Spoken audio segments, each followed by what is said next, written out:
Continue, though, to get some reaction on Acting Chief Justice Raymond Zondo's handover of the first part of the state capture report. Amnesty International South Africa is calling on President Ramaphosa to ensure that recommendations in the state capture report are implemented. Shenilla Mohamed joins me now for more on this conversation. Shenilla, thank you so much for your time this evening. It certainly is a report that has had tongues wagging, and it's only the first part of the report that has been released. You're saying that you have to make sure that the recommendations are implemented.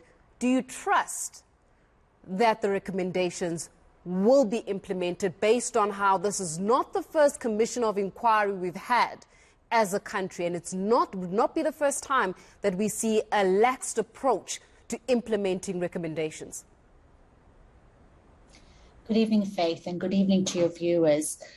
I think, Faith, that the reality is that the people of South Africa have very little faith in the state and the ability of the state to be able to follow up on the recommendations. And this is why we are calling on President Ramaphosa to say, well, this is a turning point for South Africa. You know, if the South African government wants to be taken seriously, you know, that this is not the time for rhetoric, for reassurances, for words. I mean, you know, I just heard before my interview, President Ramaphosa speaking, you know, and reassuring and asking people to report on state capture. The time is long past for that. Now, the only way that people will start to believe that there is justice in this country is if we start to see accountability, we start to see heads roll, we start to see prosecutions. You know, what we're hoping, or what we're saying, is don't let this be another one of those commissions where we have spent over almost 1 billion rand,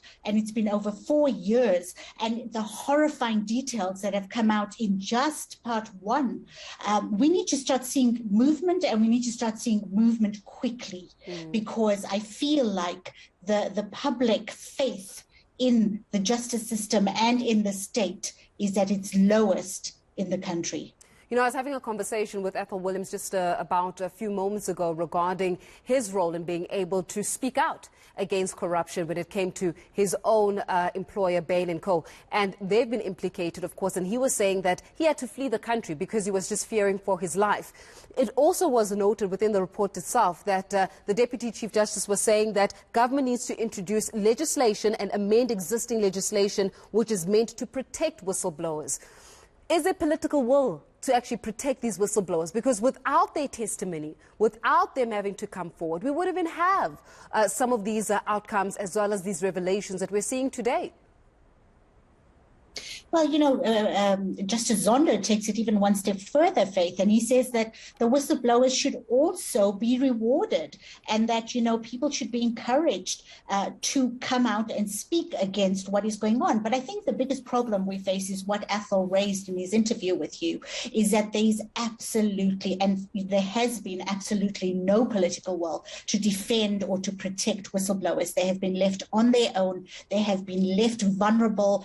Many of them have, you know, had to face death threats, and some have even died. So I think that, you know, unless these recommendations that have been put out by the State Capture Commission are taken seriously, I feel like, you know, you are not going to get people coming up and blowing the whistle. It comes at too big a cost for them. And I think what we want to see from Cyril Ramaphosa is really, you know, that the legislation be amended and or new legislation be put into effect as called for by Justice Zondo. And again, you know, Cyril Ramaphosa should not wait and for another 6 months. I mean, we need to see these things kick into effect now. And one of the things that Ethel Williams in your interview raised, which I think is really important, Faith, is the lack of resources at the National Public Prosecuting Authority. Now, if we are going to bring people to account, if we are going to see the heads roll, then the National Prosecuting Authority needs to have the resources in place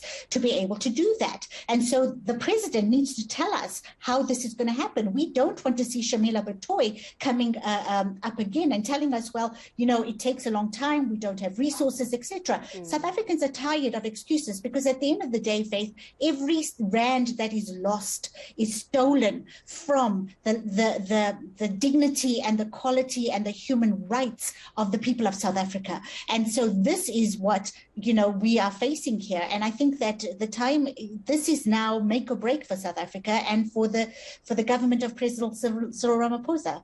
Do you think that he finds himself, that is the president, in a very tricky situation, standing between a rock and a hard place? On one side, he's the president of the country, and as the president of the country, he's assured us that indeed the recommendations coming from the State Capture Commission of Inquiry report will be actually implemented. But let's not forget that he stands for the ruling party, the political party that is going into a national elective conference here at the end of the year, and a political party that right now, some of the comrades that are even mentioned in the State Capture of Inquiry may also be the same comrades that are within the African National Congress themselves, the same comrades that need to see him have another term. So one wonders, is he able to separate state duty from political duty? Or one would say, Shenilla, from political ambition?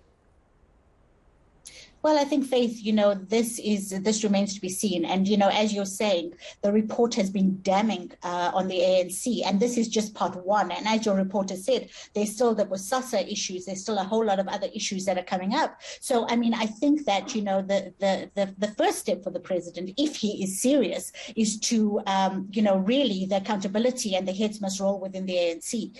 Now, we all know that the ANC is a complicated animal with a lot of factionalism and a lot of things happening. But South Africa cannot afford this type of governance anymore. South Africa needs a government that is for the people and that is going to uplift the lives and the human rights of the people. And I think whatever has to happen, has to happen. And if the president is not up to the job, then, he needs to make it very clear to the public that this is not something he's able to do. So I think all eyes will be on President Ramaphosa in the next couple of weeks, days, months, to see whether or not he is up to the task of doing what is required in order to ensure that South Africa goes into a place where the government is there to serve the people, and that this absolutely horrendous looting and state capture never happens again in this country, as the president has said. Shenilla Mohamed, we'll leave it there for now, Executive Director at Amnesty International South Africa, once again sharing and giving us responses ahead of that, or given the State Capture Commission of Inquiry report that is now out to this story.